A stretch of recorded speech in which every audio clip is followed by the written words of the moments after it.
கருப்பு படத்துக்கு வந்திருக்கிறோம். மக்களே, கருப்பு படம் கொண்டு வந்து மக்களே, நான் வந்து ஊரில் வந்து கலையை ஓட்டிச்சு கருப்பு ஓட்டிருக்கு மக்களே. இப்போ நம்ம இந்த கருப்பு படத்தோட இன்டர்வெல்ல இருக்கிறோம். படம் வந்து ரொம்ப டிஃப்ரெண்டாக இருக்குது. இந்த மிச்ச படத்தை பார்த்துட்டு ஃபுல் படமாக எப்படி இருக்குன்னு சொல்கிறோம். வணக்கம் மக்களே. வணக்கம் மக்களே. இப்போ நம்ம கருப்பு படம் முடிச்சு திரும்ப வீட்டுக்கு வந்துட்டோம். இந்த படம் ஒரு ஃபேண்டஸியாக இருந்துச்சு மக்களே. அதோட கடைசியான கருப்பு வேஷத்தை வந்து ஆன்லைனில் சூப்பராக இருந்துச்சு மக்களே. மக்களே, இந்த படம் வந்து ஒரு டிஃப்ரெண்ட்டான படம்.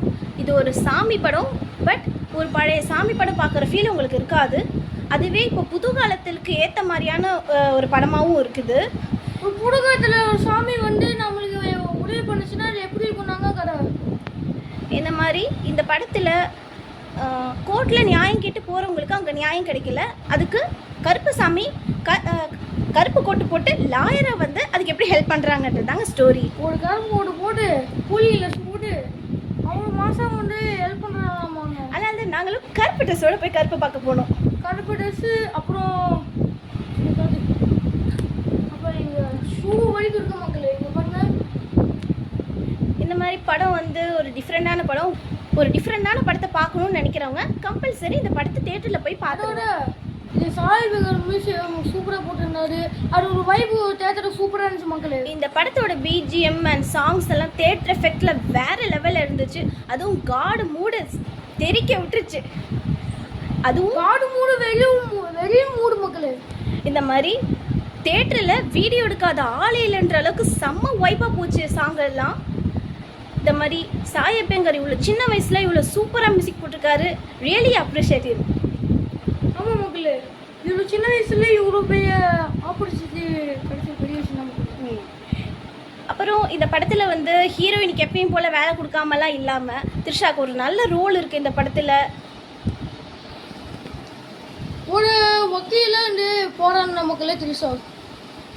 டிஃப்ரெண்டான படத்தை பார்க்கணும்னு நினைக்கிறவங்க போய் தேட்டரில் பாருங்கள். அதுக்கு படம் ரொம்ப சூப்பர்னு இல்லை, படம் ஒரு கருத்துள்ள படமாக இருக்குது. சொல்லு, இது ஒரு கருத்துள்ள படம் மட்டும் இல்லை மக்களே. குடுக்கத்துல சாமி வந்தால் அவங்களுக்கு என்னென்ன விஷயம் நடக்கும்னாங்க இல்லை கதை. அதை மட்டும் இல்லை சாமி வர மட்டும் இல்லை மக்களே. இல்லை ரொம்ப ஃபேண்டஸியும் இருக்கு மக்களே. இந்த மாதிரி அதுவும் கிளைமேக்ஸ் சீனில் சூர்யா ஃபேன்ஸ் எல்லாம் செம்ம வைப் ஆகிடுவாங்க. அப்படி ஒரு விஷயம்லாம் இருக்குது இல்லை. அது என்ன விஷயம்னா நீங்கள் மறக்காமல் வர பாருங்கள். அப்புறமா செகண்ட் ஹாஃபில் கொஞ்சம் லேக் ஆகிடுச்சு. ஸ்டோரியே முடிஞ்சதுக்கப்புறம் என்னடா பண்ணுறீங்கன்ற மாதிரி கொஞ்சம் போச்சு. பட் எப்படி மேனேஜ் பண்ணிட்டாங்க, ரொம்பலாம் போர் ஆகலை. தியேட்டர் எஃபெக்டில் படம் நல்லாயிருக்கும். டிவியில் வரைக்கும் வெயிட் பண்ணாமல் முடிஞ்ச அளவுக்கு தியேட்டர் எஃபெக்டில் பார்த்துருங்க. அதுக்கப்புறம் இந்த படம் ஆனால் ஒன் டைம் வாட்சபிள் தான். நல்லாயிருக்கு, நல்ல story. But one time watchable. Loop முள்ள பார்க்குற அளவுக்கு என்டர்டைனர் இல்லை. உங்களுக்கு சாமி நம்பிக்கை இருந்துச்சு, உங்களுக்கு கருப்பு சாமின்னா அவ்வளோ இதுனா நீங்கள் வீட்டு பார்த்து பார்க்கலாம். சாமி நம்பிக்கை இல்லைங்களுக்கு இது சுத்தமாக பிடிக்காம போகும் அப்படின்னு சொல்ல முடியாது.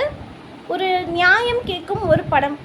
கருப்பு கோட்டு போட்ட கருப்பசாமி தியேட்டரில் பார்த்து என்ஜாய் பண்ணுங்கள். அடுத்து இதே மாதிரி ஒரு நல்ல ஒரு படத்தோட ஒரு ரிவ்யூவோட நம்ம திரும்ப பார்க்கலாம். திருப்பி என்ன அடுத்த நல்ல படமோட நம்ம ரிவ்யூ பார்க்கலாம். நீங்கள் அந்த ரிவ்யூ பார்க்கணுன்னா மறக்காமல் சேனலை சப்ஸ்கிரைப் பண்ணுங்கள். மறக்காமல் பெல் பட்டன் அமுங்க. அப்போ உங்கள் நோட்டிஃபிகேஷனில் என்னோட சேனலோட வீடியோஸ்லாம் உங்களுக்கு அதில் காட்டும். அடுத்த ரிவ்யூவில் நம்ம சந்திக்கலாம். இதோடு உங்களோட விடை பெற்றுக் கொள்வது ஜனனி அண்ட் ஜெகன்.